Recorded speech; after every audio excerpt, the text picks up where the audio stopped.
All right, we'll now go straight to the world of football in Africa, where South Africa's Banyana Banyana have arrived in DR Congo, preparing ahead of the qualifiers against Congo. The 2024 Paris Olympic Games qualifiers, it would go down tomorrow at the start day, Matrice. On Wednesday, the South Africa senior women's team assembled for camp on Sunday and then traveled to the Central Africa on the same day. Now, with coach Desiree Ellis indicating on the eve of the departure that the plan is to secure positive results in the first leg away from home and then complete the job in the return leg at the Orlando Stadium on Monday, 30th of October 2023. It holds to see what she does ahead of tomorrow. Now, to talk about the squad, to talk about the preparations of the South African team is a seasoned sports analyst all the way from Durban, South Africa. Nondumiso Mkhize joins us this morning. Good morning to you. Welcome to In the Game.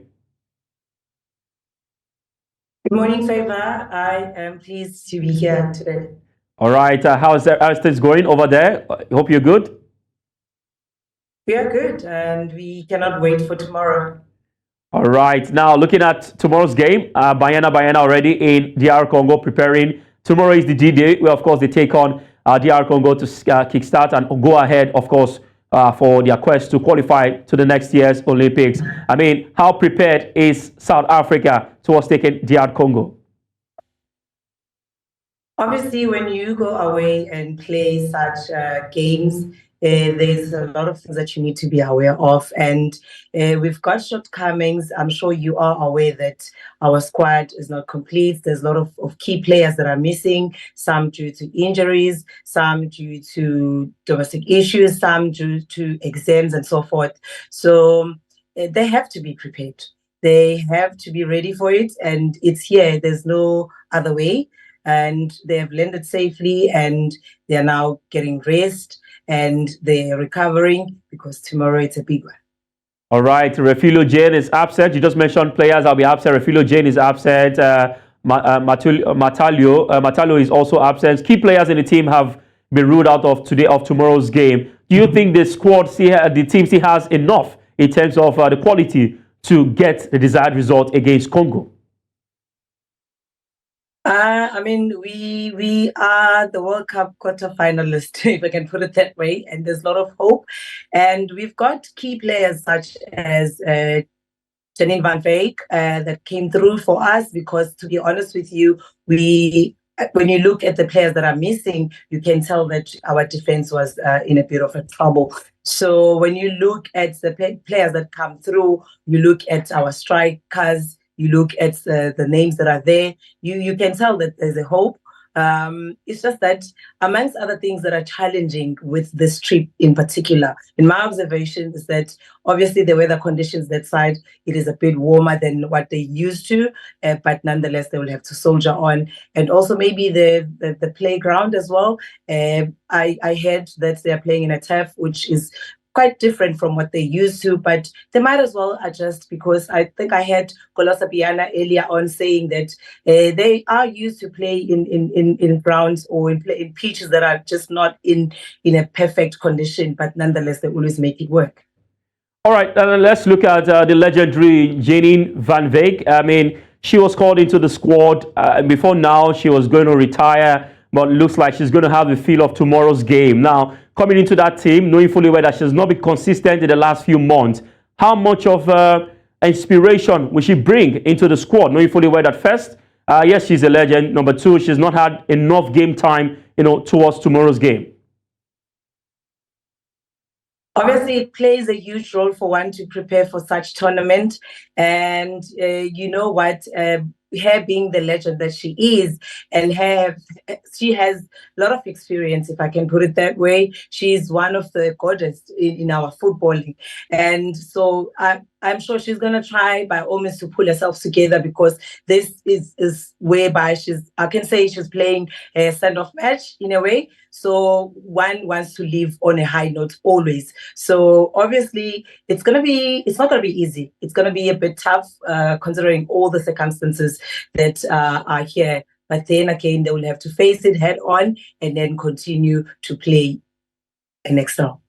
All right, considering that South Africa are the African champions, also looking at tomorrow's game, and the last time they qualified to the Olympics was in 2016 in Brazil. That's the Rio Olympics. And now we have Paris upon us, looking at them being the African champions, quarterfinal finish at the 2023 FIFA Women's World Cup. I mean, not qualifying for the Olympics.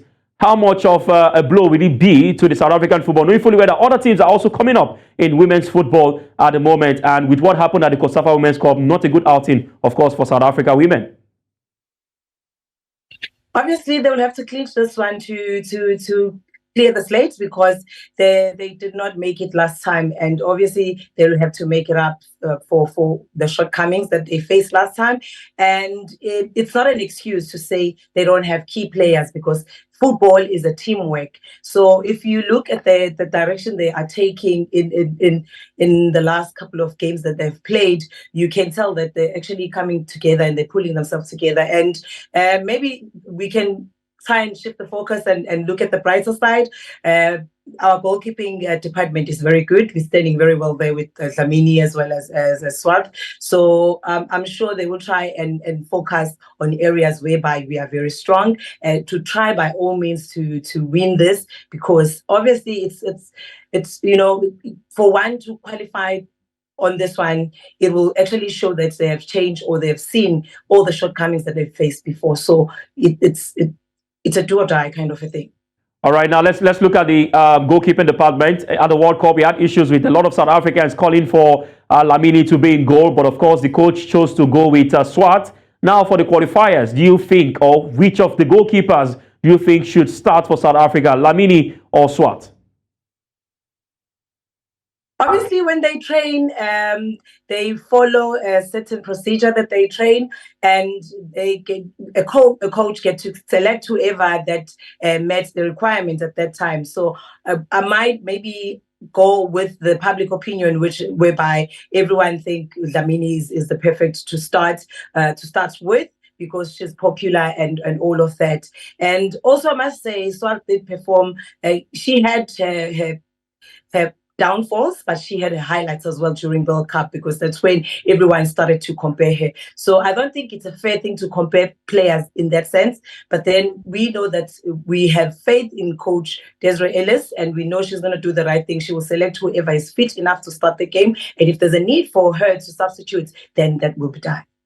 Now, before I let you go, just a quick one. First, also an issue with the South African squad was the level of support before the World Cup. How much of support has Sasol given, or rather the Federation given to the South African women? And finally, your prediction for tomorrow's game. Okay. We are gradually coming together to support women in our country, and even in Africa at large. I see people are just paying more attention to women in football, which is good. It says a lot about our footballing pedigree, and we are growing. And I believe there's even locally, there's like nice teams that have qualified for Hollywood bets.